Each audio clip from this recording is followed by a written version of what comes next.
us in the Mississippi Conference.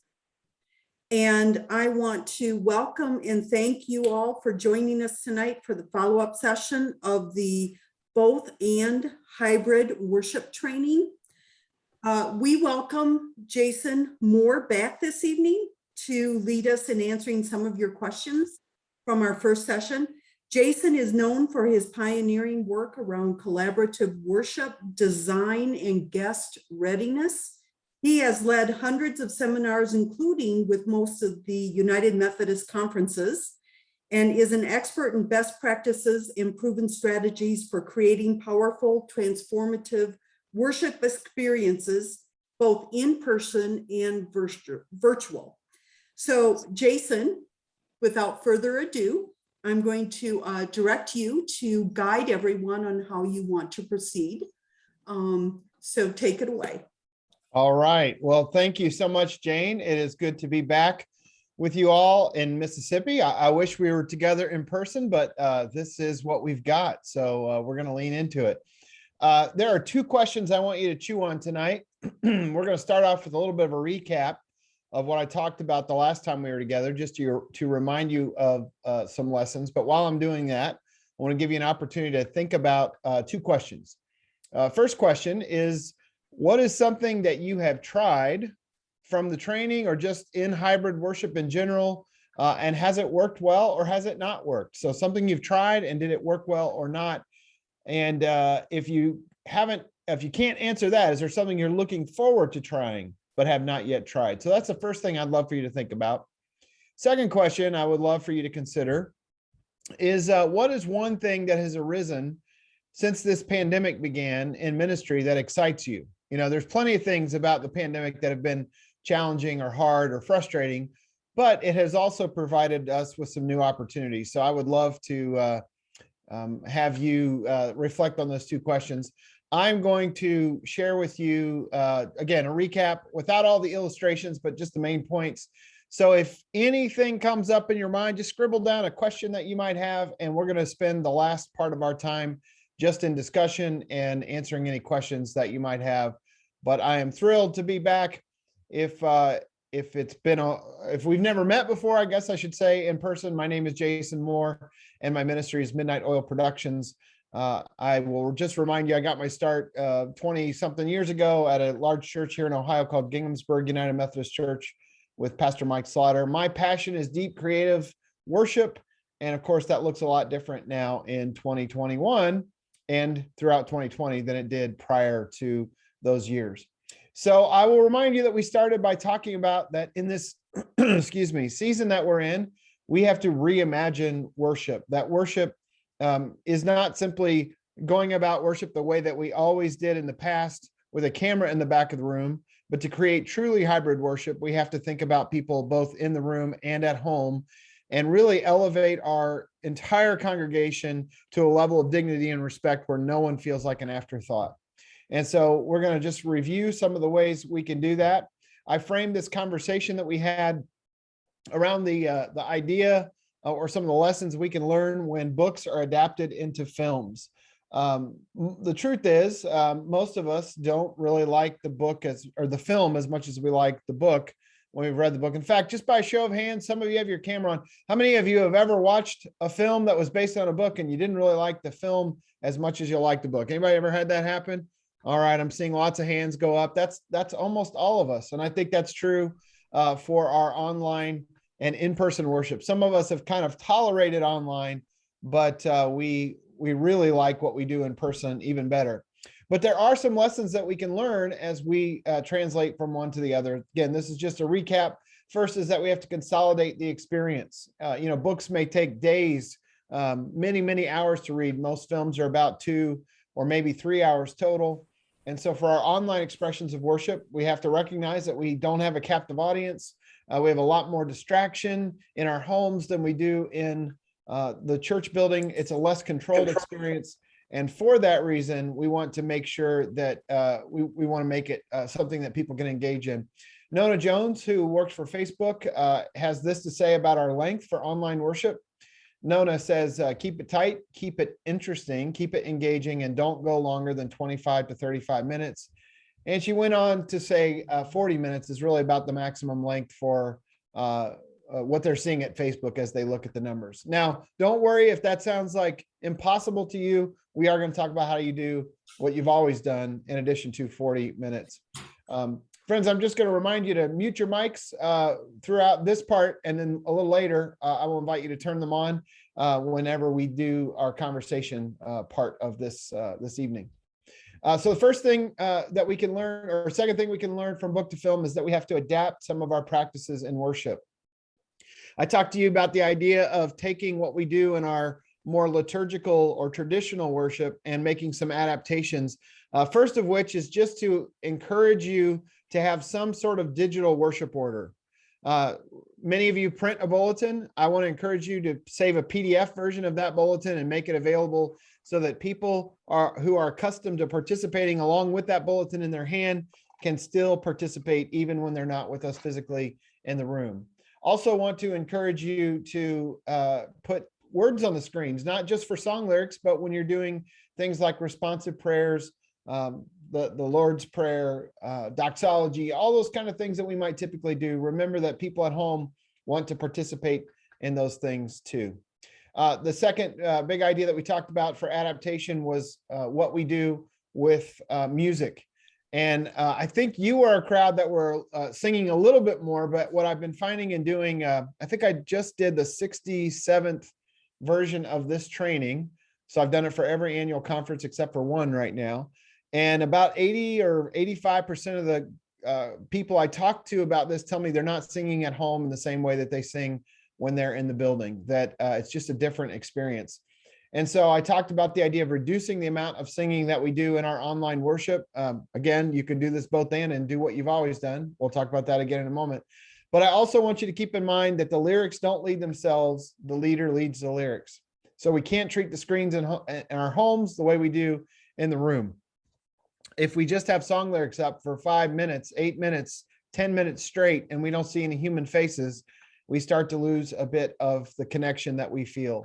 So I will say it again, the lyrics don't lead themselves, the leader leads the lyrics. So I encouraged you to either put lyrics on a screen that you can shoot with your camera or your phone or whatever you're using to get your service out to people, or to even use software to do what are called lower third graphics, where you can have the leader and the lyrics on the screen at the same time. We talked also about the need to adapt giving. Giving is an act of worship. We don't want to leave it out. We don't want to only make it possible for those in the building to give. And so we talked about the importance of online giving. And I talked to you about two aspects of online giving that we need to consider. Number one is teach people how to give. They need a bit of a tutorial on how to use your digital offering opportunities. They need you to tell them all the ways you can give, from the offering plate to the snail mail to our website to whatever you're using. Make sure you teach them how. The second thing we talked about was that it's important to teach them why to give. Why is maybe as important, if not more important, than the how. And so I shared with you a quote from my former colleague, my mentor, my friend Mike Slaughter, who said, "Money follows mission, not church budgets." And so I want to encourage you to think about how you might tell the story of where your offering goes, because people are much more excited about being a part of a movement that is making a difference than they are just paying the utility bill. So tell a story about something you're investing in the community, or that divorce care group that you lead, or what's happening in your youth ministry, or whatever you're doing that those funds help make possible. The last thing I talked to you about when it comes to adaptation is to, I made a bold statement, stop doing announcements and start doing action steps. We should start with the most compelling thing that we do, not the least compelling thing. I talked to you about the idea of giving people an ROI up front, which stands for return on investment. Give them a reason to stay. Tell them what you've been talking about in the series that you're in. Tell them what's going to happen over the 35, 45 minutes that you're together. Invite them into all of that. And then after the sermon, you can then share your announcements, but give them language that goes along with your sermon that day so that it feels like you're living out what you're talking about. Stop doing announcements, start doing action steps. I've had so many churches tell me over the last 18 months as I've been teaching this, that it's had a huge impact on the way that people are actually starting to pay attention and engage in those announcements. I'll say one other thing about that. The downside of doing announcements up front is that you do announcements. Often we break the flow of worship. So we stop worshiping. We start doing business for 10 minutes. It's kind of boring. And then we try to ramp back up into worship. And then we sing and we have prayer and we have scripture and we have a sermon. And it's now 45 or 50 minutes since I heard those announcements. I don't even remember them at the end of worship, and I can't really engage in them. So moving them to the end and making them action steps makes it the last thing, and people can walk right out and sign up, or tune right out and sign up in that moment. It creates more opportunity to be what I call action-oriented churches, not just passive where people sit and listen. We talked also about the need to continue to iterate and innovate. And I shared with you one of my favorite quotes of all time from Clay Mathiel, who was the former CEO of Iams Pet Food. He said this, he said, "The only difference between a rut and a groove is how long you've been in it." And friends, I think in 2020, many of us found a new groove when we went online.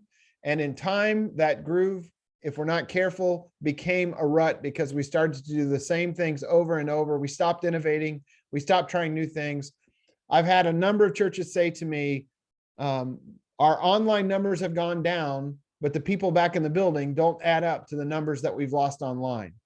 And I think part of that is that we got a little bit templated. We got a little bit in a rut in our online worship. Remember in those early days, last year, you tried new things every week. And that's part of what made it really compelling and really exciting. So I encourage you to keep doing new things.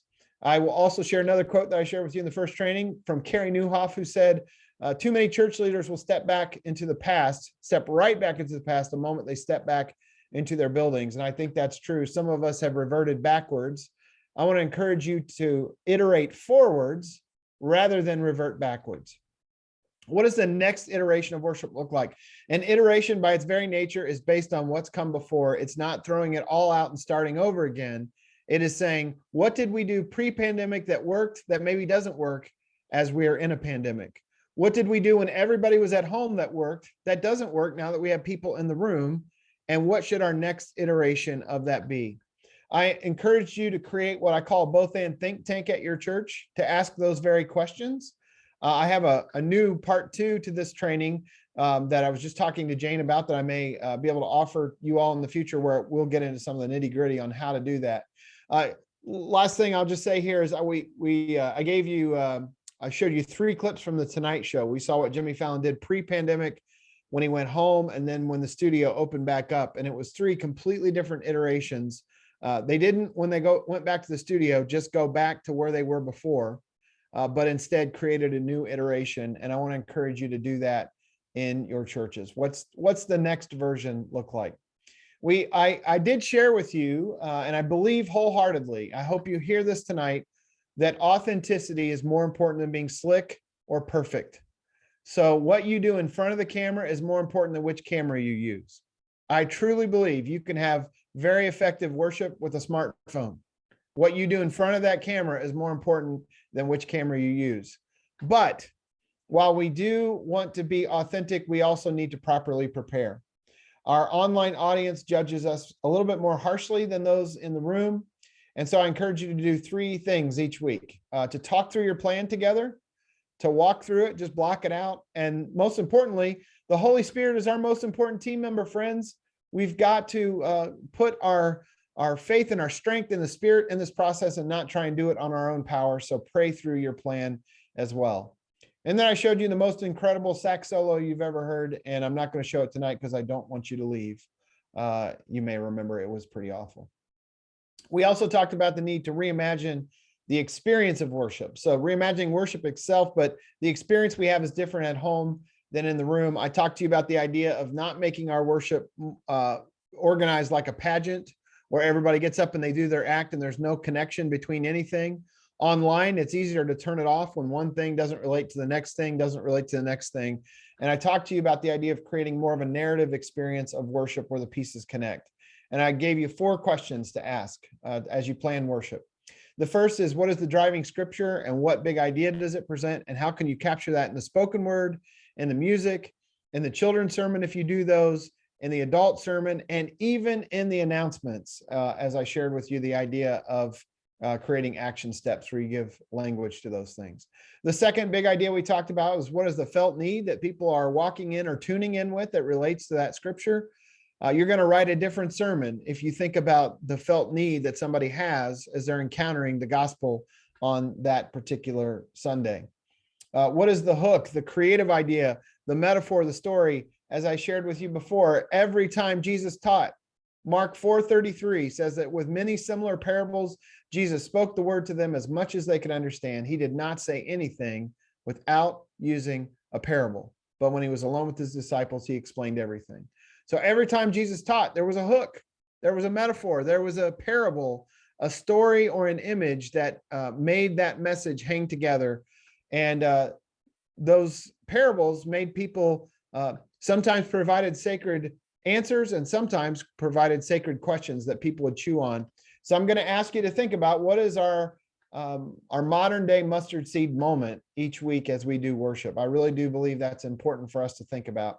And then finally, what is the goal of the experience of worship you're creating? If you don't know the goal, there's a good chance that those who are tuning in or walking in won't remember. They won't know what the goal is either. Then we talked about three forms of both and worship. And whether you're a small rural church, whether you have no internet in the building, whether you are a multicultural church, whether you are in the city, in the country, whether you do any style of worship, one of these will fit you. So the first we talked about was what I called pre-both and worship. And that is the idea that you'd have separate experiences. The online experience is exclusively for people online. The in-person is exclusively for people in the room. You don't even stream that service. Basically, you pre-record your online worship for the online crowd, and you do the in-person for in-person, and never the twain shall meet. You don't have cameras in the room. This was the church that I went to throughout most of the pandemic did this. You could either worship at 9:30 online with the pre-recorded service or come to the room. There were 4 considerations I shared with you to consider when you're pre-recording. First is service length. I really do believe, Nona, 25 to 35 minutes is the sweet spot with a maximum of about 40. So you include that much, you're good to go. Second thing is singing. So I encouraged you, since you're going to have an in-person that's exclusively for in-person, hopefully those musicians are going to rehearse. Go ahead and record all of that rehearsal and maybe include 2 of the 4 songs you're going to do, or however many songs you do, 1 or 2 of them in your pre-recorded worship. But I also encourage you to post the entire 4 or 5, however many song set that you do on your social media, and you let people opt in. So you say, hey, we're singing just a couple songs in our online worship today, but if you love to worship in song, you can experience our entire song set, or you can always join us in the building each week where we sing a little bit more in person than we do in our pre-recorded worship. We also talked about sermon length, and I encouraged you to create the TED Talk version of your sermons for your online pre-recorded worship. Many of you know TED Talks. TED Talks are technology, education, design. They are 18 minutes or less.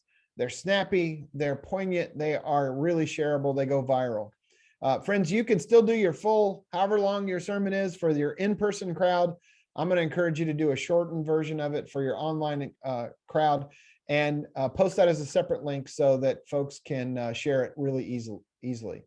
And then the last consideration is just to give people some sort of a call to action. What do you want them to do as a part of this service? I suggested to you that we eliminate 2 words from our vocabulary. We don't want to say the word watching. We don't want people watching worship. We want them worshiping with us from home. So let's not say if you're watching from home, you're worshiping from home. We don't want viewers. We want participants. And the only way we can get there is by thinking about how to engage them in interactivity in our worship. I'm going to suggest to you that language is more important than technology. The both and language we use will engage people deeper than the technology. You can have great cameras and make people at home feel like observers, but with good intentional language where you're inviting them into action, you will overcome that technology. It's transcendent. We also talked about the fact that now our worship lives beyond Sunday, and so we have to give some consideration to what I call evergreen content, the idea of somebody watches it a month later, a year later, sometime later in the future, that they will still understand what we're doing. So I talked about capturing for posterity's sake on the day you're recording it, what's happening so that it still makes sense at a later time, and being careful of our language. I don't think you lose a lot by saying, good morning, hope you're having a great Sunday. But I think you can gain a lot by saying, welcome to worship. Hope you're having a great day, because some of your folks are going to watch this on Monday during their lunch break, and it pulls them out of it just a little bit less. So think about avoiding, not like handcuffs, but being intentional about your temporal language. We talked also about the idea of having an online worship host, both in your chat and potentially even on camera. And I gave you a little checklist. This person should be articulate, should be comfortable on camera. Those don't always go together. Someone can be articulate and not comfortable on camera. Someone who understands technology at some level, somebody who's willing to engage with worshipers. They are like the online pastor. And then finally, in the know, they know the whole plan of worship. And then as we transition from recorded worship to real-time both and worship, one thing I want to just say again, this is my favorite thing about online worship in today's world that we're living in, and that is that we have moved from monologue to dialogue. We now have the opportunity to engage with people in meaningful ways where they can participate. They can share their joys and concerns, and they can be spoken in the room, whether they're in the room or not. We can ask questions, we can offer reflections, and make people at home feel like they're really a part of it. Second form of both and worship we talked about is real-time both and worship. This is basically live streaming. This is worship that is done in a way that you're giving attention to people in the room and at home simultaneously. This happens live in the moment and may include a combination of recorded elements. Best way I can help you think about what this is to think about the difference between going to the football game and watching the football game at home. Same game playing out in real time, two completely different experiences. And so the people that work at the stadium are really focused on the people that are in the stadium, and they're there to give them an experience that is inspirational and fun and engaging and all of that. And the people running the cameras and in the production booth are doing that for those at home. So how might we bring that kind of energy to what we're doing?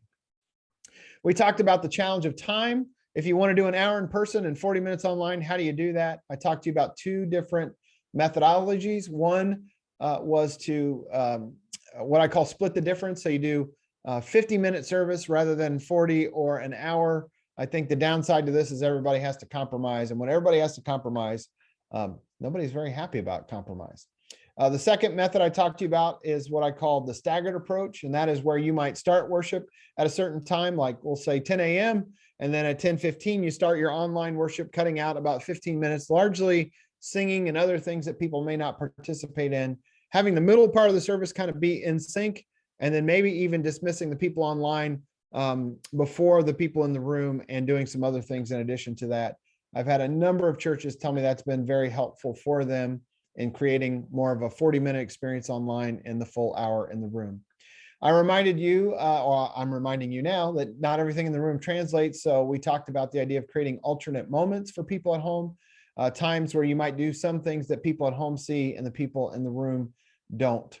I also talked about melding 4 different groups together within your congregation. So there's 4 audiences within the congregation. The people that are in the room, the people that are at home but are connected to you. These are people you know, they're just not back in the building yet. The guest or visitor that's not connected to you, that may be in your building or at home.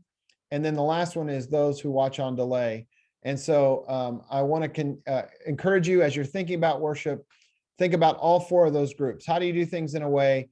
If you're asking for prayer, if you'd like to pray with someone today, we have care pastors that will pray with you here in the building with us. If you're worshiping with us online, we have care pastors in the chat that would love, digital care pastors. They'd love to pray with you in the chat. And if you're worshiping with us on delay, you can drop a prayer request in the comments or in an email, and someone will reach out and pray with you this week. So remember that we have 4 different groups that are participating in our worship. The last form of both and worship is what I call post both and worship. And that's the idea that you would do it live, record it with a future audience in mind. The only people that are experiencing it and are those that are in the room in real time. You capture it, you edit it, you repurpose it, and post it on delay. My favorite church to talk about that's doing this is here in Ohio. Their name is Farmersville United Methodist Church, which tells you everything you need to know about this church. They're in the middle of nowhere. They don't have a big budget. They are not super tech savvy, but they record their worship at 9. At 9:45, when it's done, They edit a couple things. They take the sermon, a couple songs, add it to some pre-recorded things, and they upload it and have it ready to go by 11 a.m. So you can either worship in the room at 9, or you can worship online at 11. And you might think, but Jason, they must be big. No, they're little. They're Farmersville. The last thing I guess there's one more section here. Regardless of what you do, speak to now and give context for later. Second thing is to make sure you're building an intentional chat strategy and digital hospitality team. Relationships are at the key of sustainability for both and worship. If we're not getting to know people online, this will not last. The third idea is to encourage people to use hashtags and share your social media, your service links and things like that. And then create a plan to connect with folks through services like Text in Church or having an online forum. And now the final thing, the real final thing, is the both and audit I talked about with you. I encouraged you to sign advocates for both your in-person experience and online. And then I gave you 7 questions to ask when you plan worship. What is the purpose of this aspect of worship, and does it translate to both audiences? Does this moment belong in both experiences? Is there a participatory or interactive way of doing this? Remember, if we don't do participation or interactivity, we will always have spectators, watchers, viewers, not worshipers. Fourth, is this too long or too short for either of the in-person or online audience? How does this translate at home on screen, and do we need an alternate moment? Does this need any additional contextualization? Keep in mind, people at home can't see everything. They only see what the camera shows, so you may have to give more context. And then finally, how will a first-time viewer or in-person guest receive what we're talking about? And I gave the final word of the day to Carrie Newhoff, who says, right now, pastors are using online to bring people to the building. And in the future, pastors will bring people to the building to get people online. And I really do believe that is true, because we've got all these great new ways of connecting with folks through our online and in-person worship. Whew. Okay, considering it took me 2.5 hours to say that last time, I know it was a little fast, but hopefully you watched the original presentation, and that's what we talked about. So I gave you 2 questions to consider. I hope you were thinking about those questions. There are 2 ways that we can engage with each other tonight. You can either raise your physical hand and I will call on you and you can unmute, or the better way is down at the bottom of the screen, there's a little button that says reactions. And if you click on the raise hand button, that will automatically pop you up to the front of the screen, and I'll see you and I can call on you that way. Let me remind you of those 2 questions, and then we'll see if we can get somebody to break the ice, and we'll start some conversation. So question number 1 is, what is something that you tried after the training, or even if you didn't learn it in the training, what's something you've tried in your hybrid or both and worship, and has it worked or not worked? Or what's something you're looking forward to trying that you haven't tried yet, but it's something you're looking forward to doing? So we'll start there, and we'll see if anyone is brave enough to go first. This is always the fun part. Who's willing to go first? I mean, I can keep talking, but you just heard me for 25 minutes or something. So, all right, come on. Somebody's got to be brave. I feel like I just need to randomly pick someone. Okay. All right, go for it.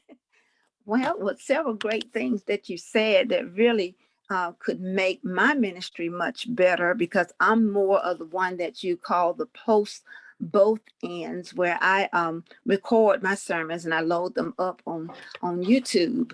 But one thing that I thought was very helpful, and I told my daughter, because she's at an inside worship service, and that is at how we keep the flow going in the worship service, that you don't need any dead spaces there, and especially with her, because she shared that that on TV, the people who were watching on TV had to wait for her to get up to the pulpit, and Yep. that the main pastor was like, "Come on, hurry up." Yep. Yeah, I talk about the idea that we need to anticipate the next thing, because we only have the field of view, what the camera shows us. If somebody finishes reading scripture and says, thanks be to God. And then they get up and they leave. Yeah. And then somebody gets up on the front row and they walk upstairs and they walk across the chancel and it takes, 30 seconds. And then they come and they say, let's pray. We lose something in those 45 seconds that happen. So you definitely nailing it. Thank you. Hey, what else? Thank you. Anything else, Linda? No more than just for me. As I always turn my music on before I come up on the pulpit, and so far my parishioners said that they love it, listening to the music that I will play. But sometimes I would let it stay too long. But I thought about what you said when you said, that spot is just sitting there. Nobody is there.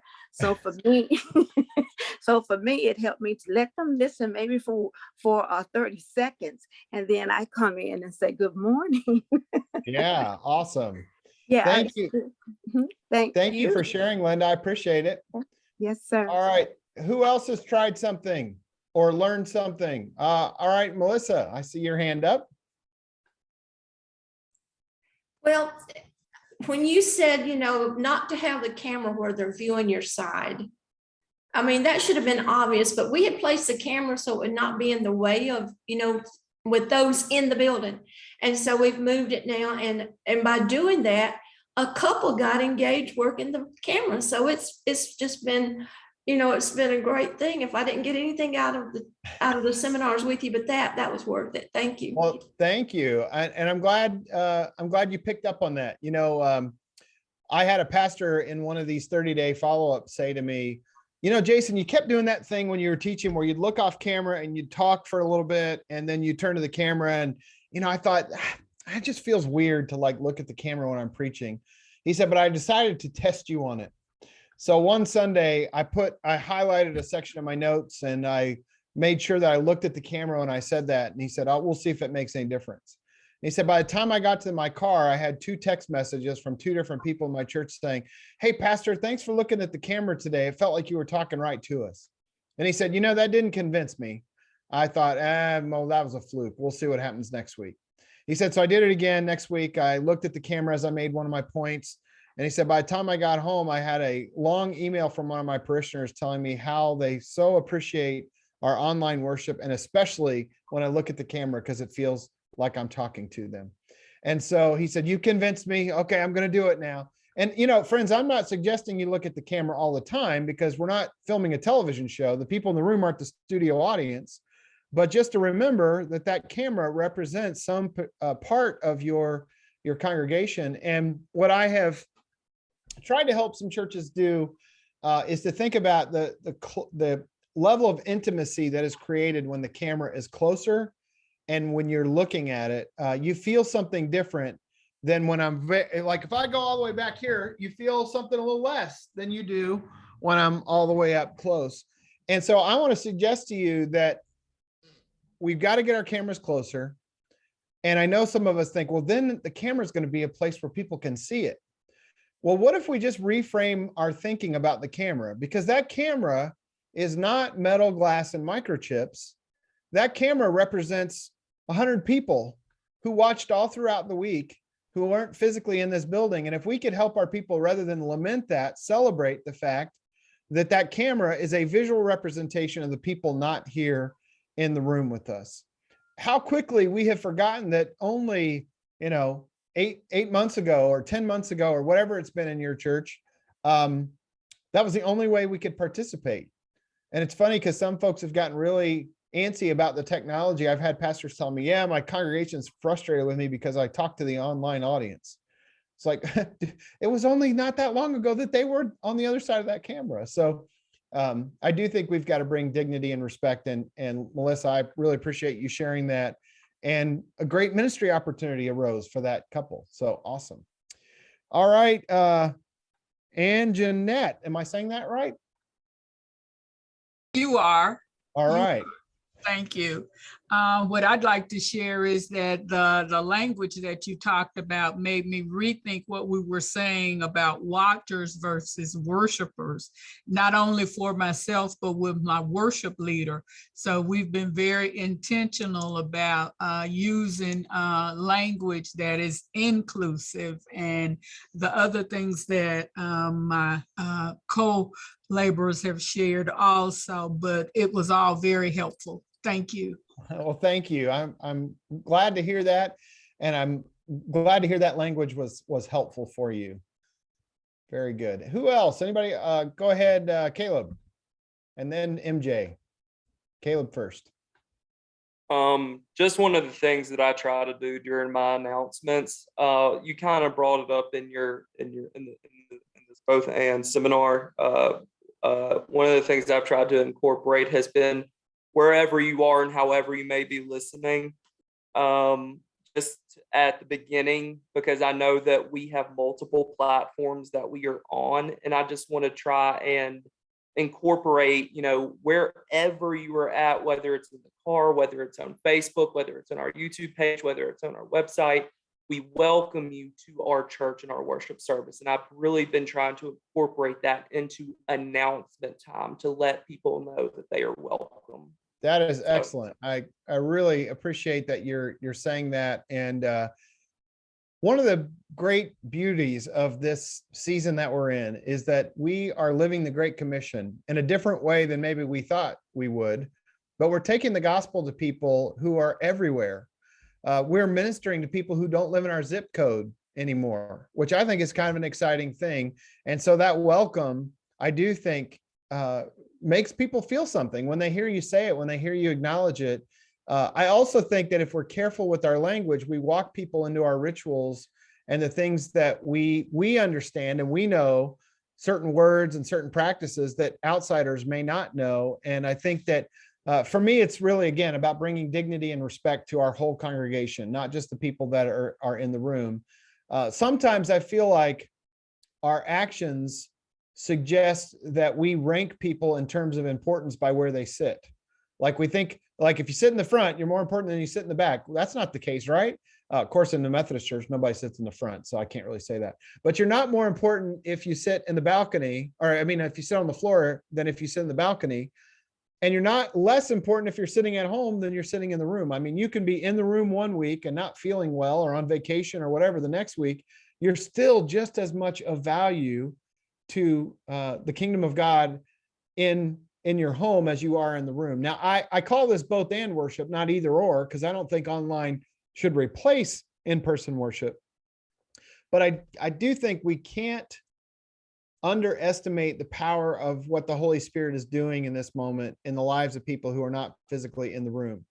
And I would also just suggest to you, if you have folks in your church that are uncomfortable with this online thing, just remember that so much of our theology is based in a hybrid model of doing church.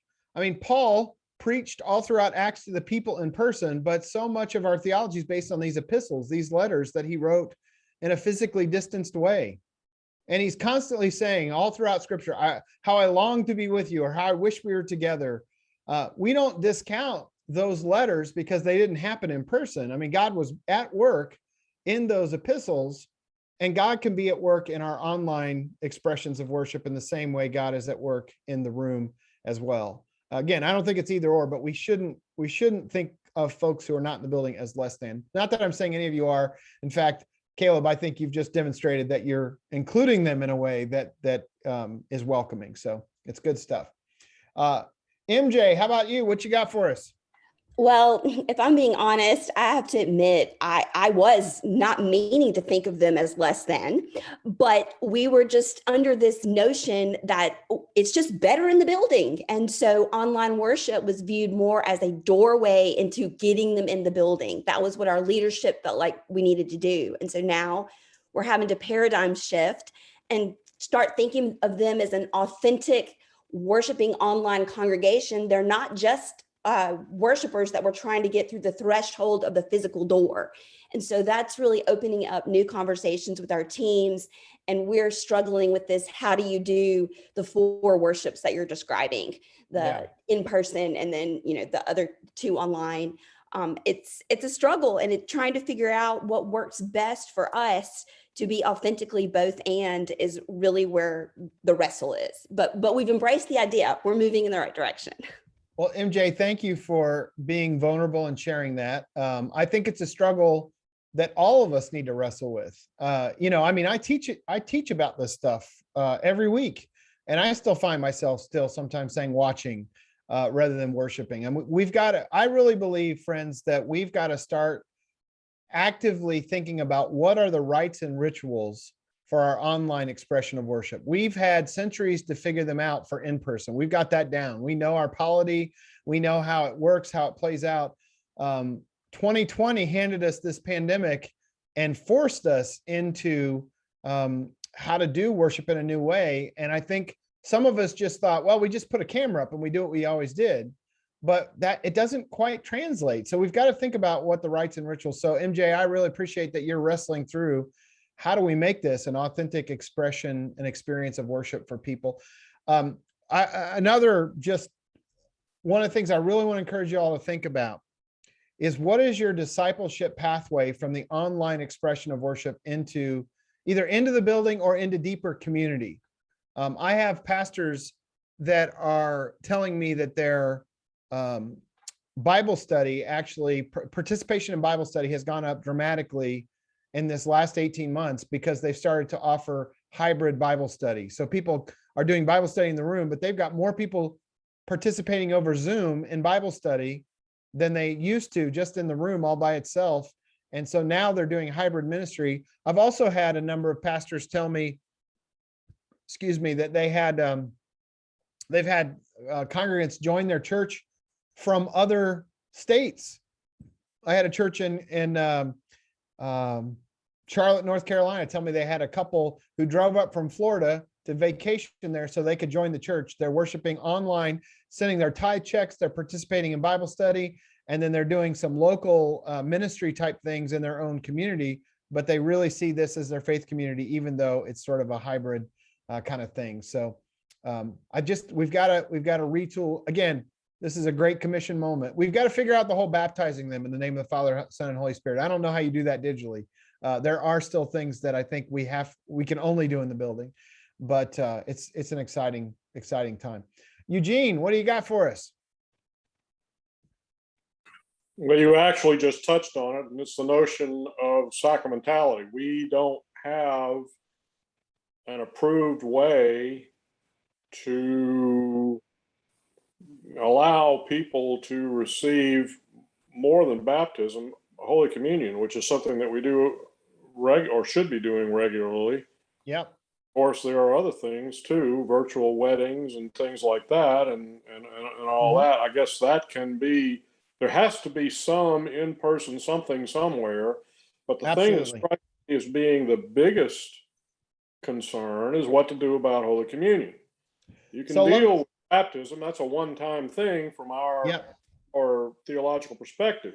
You can deal with weddings. That's a one-time thing. You can deal with funerals. That's a one-time thing. But Holy Communion is ongoing, and that's. Let me talk you through a couple solutions I've seen. Okay. And I try not to make blanket statements about communion, because I know I've done this, as I said, for almost every annual conference in our connection in the United States. And the rules are a little different from conference to conference. So I'm not going to give you a blanket solution, but I'll tell you some things I've seen, which I think have been kind of pretty valuable. One is that I have seen some churches pre-blessing elements and then encouraging people to pick them up throughout the week, or even offering to put them in the mail if you're not local. So if you're in the rhythm where you do communion Sundays the first Sunday of the month, I know some churches do that. They would say, the week before online, hey, want to remind you next week's a communion Sunday, and if you'd like to participate in our communion, we have done what we need to do here on our end, and we've blessed some communion elements that you are welcome to stop by this week to church and pick them up. Or if you're not local, we'll even drop them to you in the mail. You know, a lot of us are using those little packet things now. So that's one option I've seen that I think works well. The second option, and this was pretty inspiring. I was at a church in Columbia, South Carolina, and it's a large African-American church. Pre-pandemic, the pastor told me they were about 600. I don't know if that's 600 members or 600 in attendance, but he gave me that number. He said throughout the pandemic, they're still at a place where about 80% of their folks are worshiping online and 20% are in the building. He said, you know, in the African-American community, we've had some pretty negative history with letting people shoot things into our arms. So we aren't vaccinated as much as some others might be. So he said, I really had to retool and think about how do we do worship in a really powerful way online. I'll come back to that in a moment. But here's what they did for communion the week I was with them, which I thought was really cool. I was with them August 1st. They brought me in to do a secret worshiper consultation in person. And when they did communion in the room, but following worship, they did a drive-through communion. And when I came out of the building, there were probably 50 cars lined up in a line that were all driving under the awning. So they worshiped online, and then they drove to the church so they could take communion or receive communion. So they had gloves on and they had masks on, and they brought people up to the cars and they gave them their elements and gave them the opportunity to participate. So it was a true both-and experience, online for the worship and in person for the communion. And then, of course, in some other conferences and even in other denominational settings, I've seen where folks have given instruction for how to participate in communion using other elements at home, which may not be the case in Mississippi, and that's totally okay. But those first two options, I think, give us an opportunity to do something a little different than excluding folks from that moment. Let me tell you two other things that this church did that I just loved, and we'll keep the conversation going. Because they are 20% in person and 80% online. This is Pastor George Ashford, Journey United Methodist Church, but it's Journey Church in Columbia. George is just knocking it out of the park. They are my favorite church to talk about right now. What they have done is they created in their church, and this may not fit your context, but maybe there's something you can extrapolate from it that might work in your context. They have created what they call the Amen section in their church. So up front, they have 3 high top tables. They have on the front of those tables, these little laminated cards that say social media ambassador on it. And at those tables, they have laptops or tablet devices or phones, and they have these social media ambassadors that sit there. So they had 3 functions as far as I could tell. They probably have more than that, but here's what I saw them doing. Thing number 1 was that every single person that came into the chat got welcomed. And every time they made a comment, it either got a response or a like or a heart or whatever. So the people that were worshiping online felt connected all throughout the experience, because every time they make a comment, they would get some kind of response. The second thing they did, and again, this may not fit your context, but it was wonderful in the room. They have a big 4x5 whiteboard in the room, and they would write the attendance in real time on that board for the people online. And of course, those numbers are households, not numbers, not people. But I saw them write 25, and then they erased it and it was 50, and then they erased it and it was 80, and then it went all the way up to 130 people in that live experience. Now, that served 2 purposes, really. It allowed the people in the room to look over at any moment and see, wow, there are 130 households watching right now, which may be 3 times that number in people participating. So it made the morale in the room go up, because it doesn't feel like this is an empty experience, right? It's us and all those people. The second thing it did was it allowed Pastor George to look out at any moment and see all the people worshiping online. And George actually preaches with his phone up on the pulpit and says, I want to see some likes right now. I want to see some hearts. I want to know that you're there. And so he's actually talking directly to the people at home. The third thing that they did, and this was my favorite part of all, and why I think they call them the Amen section, is that sometimes when somebody would make a comment, preach it, Brother Ashford. Someone at one of those tables might say, preach it, Brother Ashford. And so they would occasionally give voice to the congregation at home. They didn't do that for every comment, but in the African-American tradition, call and response is an important part of the worship experience and the preaching experience. And so they're giving voice to the people in the room, making them an equal opportunity worshiper in that experience. And I just absolutely loved what they were doing. I went back and looked recently. The weekend I was with them, they had 774 comments during their 1 hour worship experience, which tells me their people are really engaged. I went the next week, it was 681 comments. And just yesterday, I was leading a cohort from the Western North Carolina conference of some pastors, and I pulled it up and I started looking, and every week they have around 400, 500, 600 comments each week. What they've trained their people at home to do is to be participants in the experience of worship, not just observers or spectators, which I think, again, is a beautiful thing if we can lean into that a bit. Any other things you've tried or comments or questions? We've got about 10 minutes left. I don't mind hanging. Yep.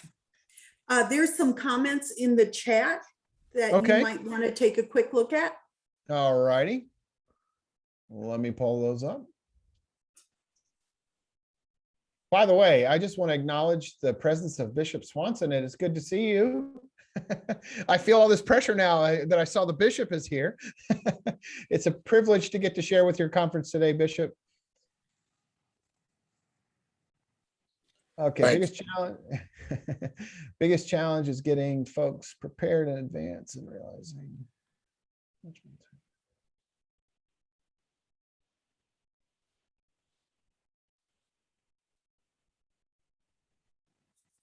All right, so first, Dave, you shared a couple questions. First one is getting people prepared and helping them understand that a third of what happens in person doesn't translate. I do think that there is a level of vision casting that is required for our congregations to understand that it's a different experience at home. So one of the things that I talk about in the part 2 of my training, but I'll say it now, is I really encourage you to have an online advocate, somebody who is really, you give them a voice, you give them the opportunity. In fact, I'm gonna pull this up real quick and share it with you, even though it's really part of the other training. There are seven things I think you want an advocate to have the ability to do. Give me 1 second here while I'm pulling this up because I think this might be helpful for you. 7 things that an online advocate can do. I would encourage you to assign this person and not have them in the room with you, but have them in another room in the church or even worshiping from home where they can communicate. But here's 7 questions to ask. What about this experience is working and not working online?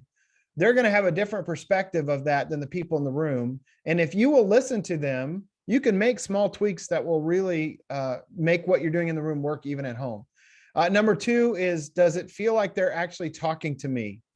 Eye contact really does matter. I'm coaching a church right now where the pastor has assigned an online advocate, and that advocate actually, because the pastor asked her to, is making little tick marks on a piece of paper every time she looks at the camera. And she's set a goal of looking at the camera so many times. I don't know what that goal, but if it's 20 times, that person will make tick marks and say, well, Pastor, today you hit 15. And the pastor said, oh, I got to do better next week. So she is tracking how often she engages folks. The third thing is the language that is being used, does it include me in the experience? I want you to hear that sometimes we use language and we don't even give any thought to the fact that it excludes people. So here's something we say often in worship. Let's stand together for the reading of the word. Now, do you really think that somebody that is watching on their smartphone is going to stand up at that moment? Probably not. Probably not. So here's what I want to suggest that you do instead. Let's stand together in body or in spirit, because I may be at home and I'll stand in spirit while I'm sitting on my couch in my PJs. I'm probably not going to stand in front of my smart TV. That feels a little weird. Or here's my favorite way to say it. If you're worshiping with us here in the building, I'm going to invite you to stand for the reading of the word. And if you're worshiping with us online, find a posture that will allow you to fully participate in this moment. That may mean I just sit up a little straighter. So your language, I really do think that if we focus on our language, that's more important than the technology as far as I'm concerned, because it really does invite people to feel like they're a part of it. The fourth question to ask is, can I hear and see everything? Sometimes we don't even know, because we're involved in the deployment of worship, that people can't see what's going on, or they can't hear what's happening. I've done about 60 secret worshiper consultations. I'm on retainer with 5 annual conferences right now, and helping with their both and worship. And I've had to do a lot of secret worshiper consultations, and I've seen a lot of what I call disembodied voices in worship, where you hear people talking, but you can't see them, and you don't know where they're at. And it's like you're looking around on the screen, and I can't see that person, which again pulls me out of it a little bit. Fifth question I would encourage you to ask is, do I feel like a valued member of the congregation? Again, sometimes without language, without eye contact, without intentional follow-up, I feel like I don't even exist. Number 6 is the chat feature being used effectively. I want to suggest to you that chat is our best way to connect.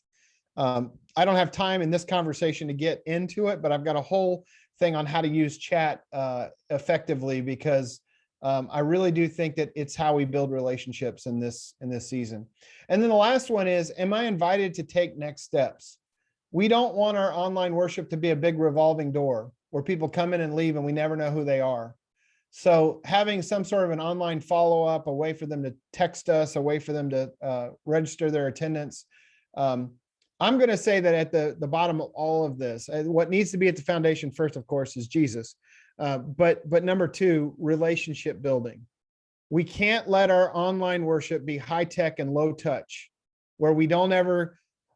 Every one of us needs to build a discipleship pathway from online into our community, or a relational pathway from the worship online to our either our buildings or further follow up in worship. Second question you had: pandemic forced us to embrace technology tools. It also provides us an opportunity for dialogue if we choose to embrace it. I would agree wholeheartedly with you there, Dave. The pandemic has given us this great opportunity. I have so many examples. If I had more time, I could share with you of how dialogue is really enhancing the worship that we do. Let me read this next one here.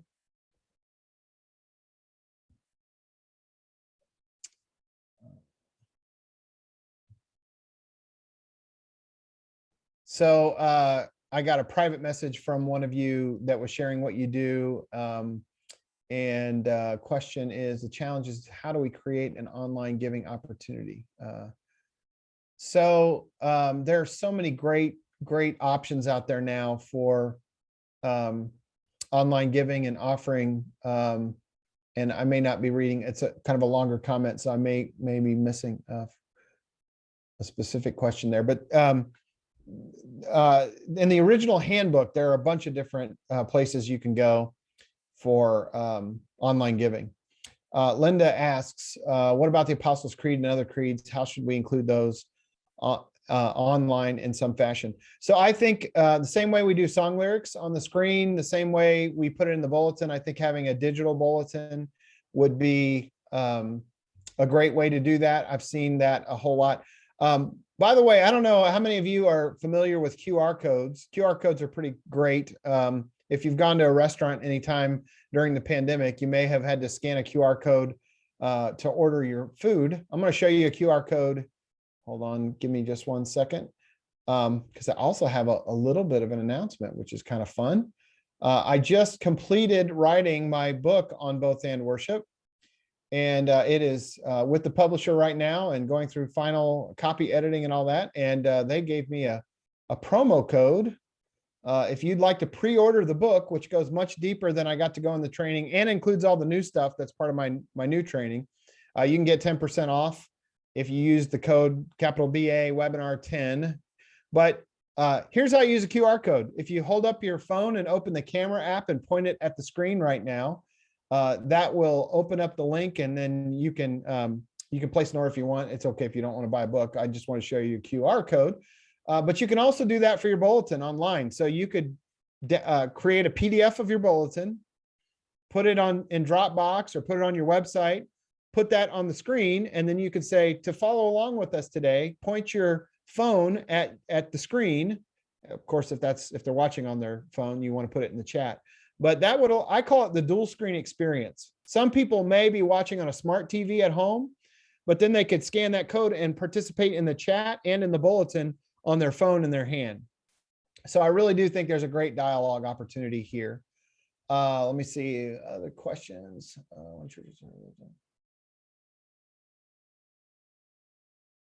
So somebody is sharing here that they don't have an internet connection at their church.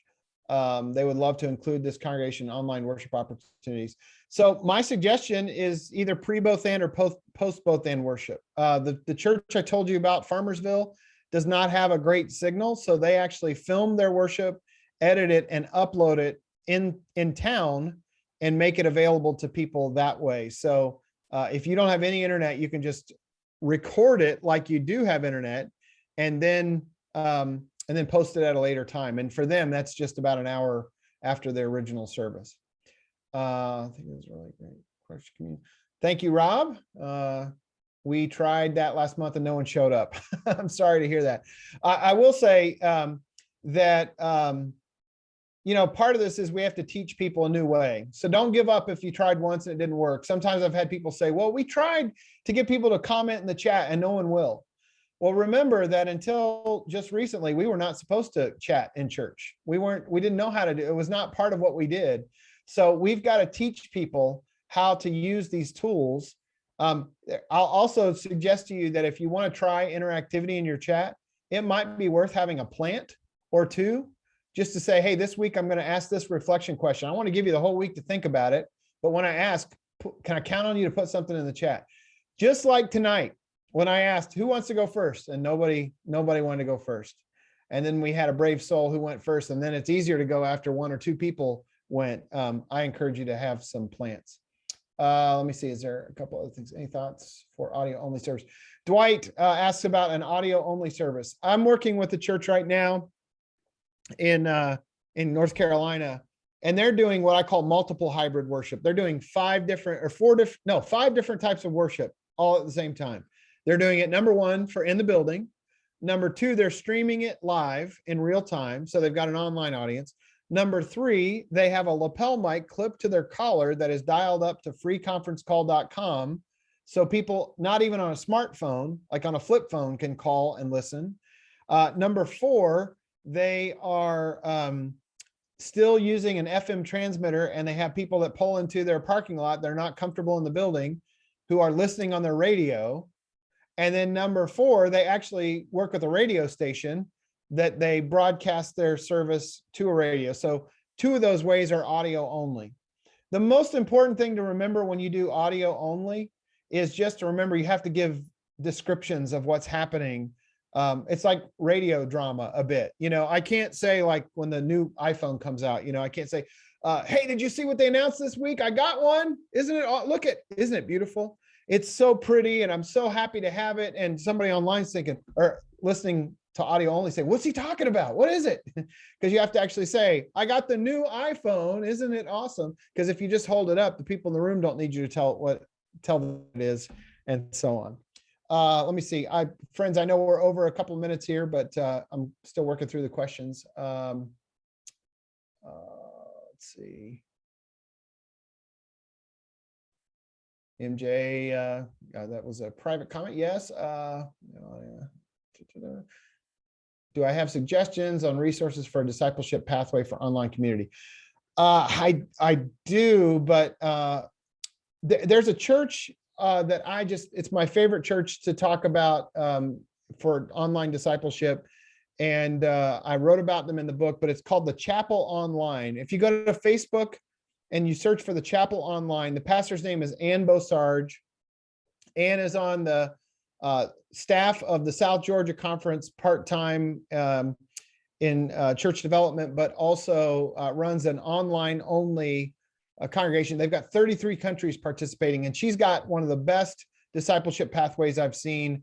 I would share more about that if I had more time, but I want to honor your time. Let me see. I think we just have, oh my goodness, there's 20 more comments. Sorry. Hey, I'm happy to hang around. let me say this so that those of you who need to go can go, and I'll be happy to stay for a little bit so we can get through these questions. But let me just say a huge thank you to Jane and to Jason and to Timothy and to Bishop Swanson for the opportunity to be here with you all.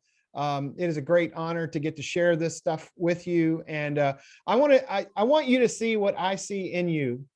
And that is that you have done tremendous work in this last 18 months. The way that you have adapted, the way you have taken the gospel to people who desperately need it. I know it's been hard. This has been the hardest 18 months of ministry that most of us have ever seen in our careers. I just want you to know how much of a difference you're making in the world, even though it's hard. I also want to say that I know I've had so many pastors tell me in the last few weeks, I'm ready to throw in the towel. I need to take a sabbatical. I don't want you to feel like the whole weight of the world is on your shoulders. I want to point out to you that you are part of a connection, which means that relationships are built in. Reach out to a pastor friend if you're feeling just overwhelmed to the point where you want to give up, because there are others that feel like you do, and find someone to lament with, to commiserate with. And also, because we're part of a connection, you might even consider working together to develop a series and give yourself a Sabbath week and work with another church, and they can have one too, and so on and so forth. But I just wanted to say thank you. I'm going to continue with all of that. And Jane or Bishop or anybody else that wants to say anything, I'll be happy to give you a moment to do that, and then I'll jump back into the questions. Well, you should never give Bishop a chance to speak. No, I just want to echo what you just said. It's all right to feel, because you're a human, to feel down and out, to feel somewhat depressed, and to and all of those feelings that you're feeling are real for you. You're a human being, but you're also a child of God, and God has your back, and you need to know that, and God's not going to leave you by yourself. Thank you so much for saying that, Jason. Thank you so much for giving people permission to lament, to go into your secret closet or wherever you need to go and to do that. But come out sort of like back in my day. There was a cartoon character that I love that I'm going to give my age away, but y'all all know how old I am anyway, so it don't matter. Named Mighty Mouse. Whenever he would hear this cry, he would say, "Here I come to save the day."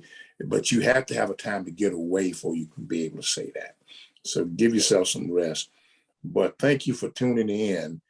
And the most important piece is your willingness to learn a new way of spreading the gospel. Please do that. And then the last thing I'll say to you, please, please, please take advantage of your connection. There are sisters and brothers who are just waiting for you to reach out, because they also need a shoulder to lean on. So please do that. And then try some of this. Learn to laugh at yourself. Maybe you might want to do it by videotaping it first, so you can have a good laugh at your first chance of doing it, and then get back in there. The beautiful thing is that people today are a whole lot more tolerant with video, because they really know they're doing it themselves with their own cell phones and stuff, and nobody gets it perfect. The most important thing is that you perfectly try to love people. Thank you so much. And Jason, thank you for what you give, because you give beyond anything that we could offer you. Bless you so much. Thank you, Bishop. I appreciate it. Jane, did you want to say anything? Yes, I just wanted to say thank you, Jason, as well. We appreciate everything, these last 2 training events. We appreciate you, and we appreciate everything that you have brought to Mississippi. And I also want to say to everyone here on the call, we appreciate you too. We thank you for joining us. We thank you for participating, and be willing to embrace something new and something different, and looking for that. I do want to let you know that we have recorded this training session tonight. So we will be posting that online probably tomorrow or Monday at the latest. And so we'll also grab the questions that Jason, for any of you who need to leave at now because we're a little bit over time. But we will capture the answers to the questions that Jason's going to give us for a few extra minutes. We'll have that posted in the next day or two. So thank you, everyone. Sounds great. All right. Well, we'll keep working through these. So Dave mentions that audio only has been shorter. Shorter is almost always better, and I agree with that. Podcasts a lot of times are about 20 minutes. TED Talks that I mentioned to you earlier are only allowed to be a maximum of 18 minutes. So shorter is better for online. Dave is asking how to build relationships. I think text is a great opportunity. That's what my friend who does that multiple hybrid does, is she will invite people to text in. If you're listening on the radio, if you're listening in our parking lot, you can text in your response, and they have a number set up for that. So lots of ways to think outside the box right now. Let's see, next comment here from John. In many ways, having congregates be willing to embrace alternative. So John, I hear what you're saying. John's saying that in some ways, having congregants willing to embrace alternative modes has been the most challenging. I do think that people tend to resist change they feel is arbitrary. Like if they don't understand the purpose, I do think we have to cast some vision. In the other training that I do, the part 2 to this, I give you 13 reasons that that really both ends should continue. And I'll give you a couple of them now. We've got people that have left the church that have come back because of the pandemic. We've got people who have felt shunned in the past, who were able to worship with us in a way that was less vulnerable. Shut-ins. Our shut-ins have had the most incredible worship they've ever had since they entered that category in this last year and a half. I think part of it is if we can help our people, which I have found in this last 18 months as I work with a lot of pastors, our congregations are more malleable than they've been in a long time. It seems to me that pre-pandemic, if you made a mistake as a pastor, your congregation would allocate the funds to go out and put a sign up on the wall to remind you that you made a mistake one day. And now it's like, good try, pastor. Okay, that might not have worked, but what's the next thing? Let's try the next thing. I know that's probably not true for all of you, but I don't know how long this lasts. My friend George Ashford that I was mentioning a moment ago said we ought to not waste a good pandemic, meaning the goodwill that we have right now in our congregation who's allowing us to try new things. We ought to not waste this moment because we don't know how long they're going to stay malleable like this. So I do think we can try new things. Dwight says, I build relationships, texting, calling everybody in the service after. That's great. The follow-up piece, Dwight, I don't know if you're still here or not, is so important. I think people feel something when you reach back out to them. I also believe that when we mention our folks by name, they feel something when you speak their name. So I'll share with you another thing that's kind of from the other training that I do, but I was just in Savannah, Georgia, the very first Methodist church in the state. Trinity United Methodist Church is the name of it. And the pastor there brought me down last month to do a consultation with his church. And here's what he did. Now, you can imagine this is a city block, huge pipe organ, beautiful woodwork. He preaches in a robe and a stole. Like this is high church traditional. But here's what he did. He said, friends, today I want to invite you to do something we didn't used to do in church. Take out your phones. I'm going to invite you to mute your phone. And I want you to navigate to our church's Facebook page. So it's facebook.com. And he told him what it was. He said, or just point your phone at your bulletin and there's a QR code that'll take you right there. So what we used to do, we're about to share our joys and concerns. And the way we used to do that was we just asked people to shout out their joys and concerns, and we share them in that way. The people who are not here in the room with us cannot shout out on us for us to hear them. So we're going to pray this morning with our fingers. I'm going to invite you to share your joys and concerns right now. And if you're new with us, a joy is something we celebrate. A concern is something that we want to lift up in prayer. So let's go ahead now and share some of these things. Anya, you said that you are praying for a friend who is suffering from the effects of COVID. We lift that up. Anya is right here in the room with us today, and we lift that up. Roger, you are celebrating something that happened in the life of a family member, and you're worshiping with us online today. So Roger, we're going to lift that up in this moment. Linda, Linda's worshiping with us from home today, and she's celebrating a job promotion. And so we are excited about that too. And so he actually read every one of those. Now, what you weren't looking for, but I was I just said 3 of your names. And when I said your name, you didn't know it, but your face changed. You smiled a little bit. I wasn't even praying for your prayer request, but you felt something in that moment. Friends, what I want to suggest is that when we invite people at home to be a part of the moment that is live happening in the room, we win in 2 ways. Number one, we make them feel like we're a part of it, but we also help the people in the room not feel like our church is falling apart and there's only 30% of us here.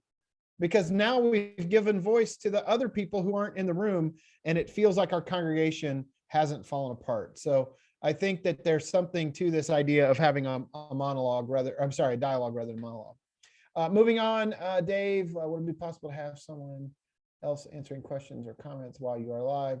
The online host. Yes, Dave. I think that if you, and in fact, that's part of the chat strategy I talk about, is allowing people to ask questions and training people to give answers to those who might ask questions.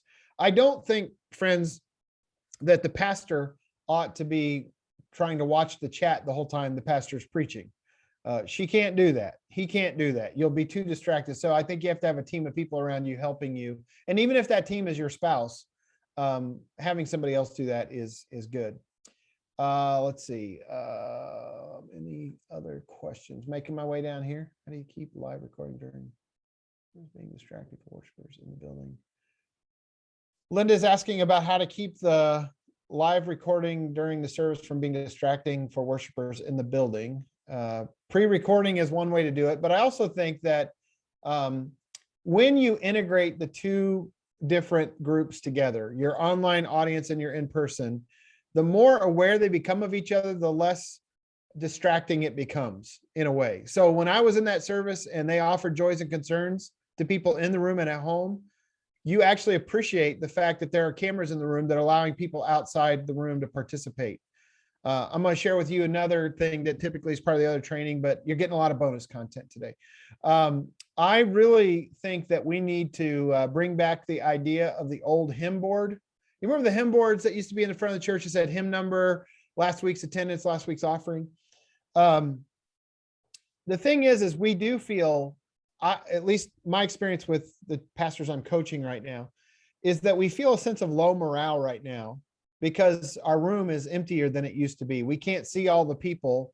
So I think we've got to start telling folks, Sunday after worship was over, look at the numbers from then until Saturday night, the night before you worship, and then use whatever formula your conference is using, whatever multiplier you use, because 100 doesn't mean 100 people. It means 100 households potentially. But then in this, I don't mean literally put a hymn board back up, but I do think that we want to share with people the number of people that worship with us online. And then the other thing is the offering helps tell a story. People don't give to things they don't feel connected to or like are meaningful to them. And I've heard a number of churches tell me that their offering hasn't significantly changed. In fact, some churches tell me it's gone up. So tell the whole story, not just the story in the room. I think when we do that, the online doesn't become as distracting to the people in the room. When we name it, we lean into it. When we try not to cover it up or put the camera all the way in the back or whatever, I think when we just talk to both, it starts to feel pretty normal for everybody involved. Great question though, Linda. Thank you for asking. Let's see, I'm scrolling.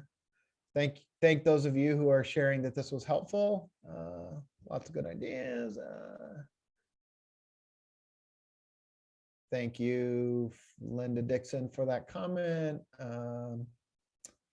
Speaking of connection, is it possible a person could be baptized by a pastor where they are, but be a part of a distant church?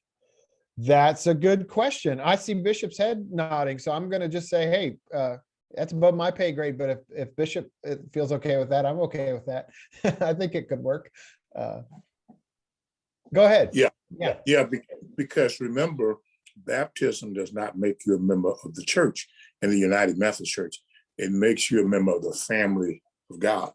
So the person could be baptized in another communion as long as it's the name Father, Son, and Holy Spirit. Because there are other groups that do not baptize in the name of Father, Son, and Holy Spirit. Y'all need to be aware of that.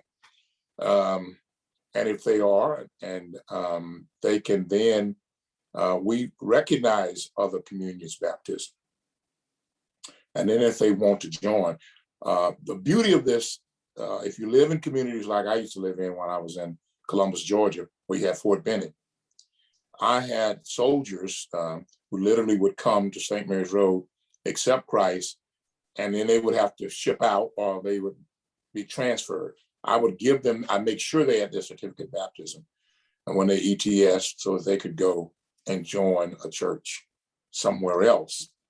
And they would do that because they had already been baptized. So when they went to the new communion, they would say, we've already been baptized. We want to place our membership here. So always remember, one big problem for the United Methodist Church has always been pastors who think that baptism and membership are the same. They are not. Those are two separate things. That's a great clarification. Yeah. I think that brings me to all the questions in the chat. Any last questions you want to ask before we go? All right. Well, friends, again, I think you are incredible. Keep up the great work. If you start to feel weary, reach out to somebody. If you don't feel safe reaching out to somebody in your own conference, look me up. I'll be happy to talk to you and help you see what I see in you, because I think you're doing great things. So it has been a privilege and honor, and I look forward to connecting again with you in the future. All right. All right. Have a great rest of your evening.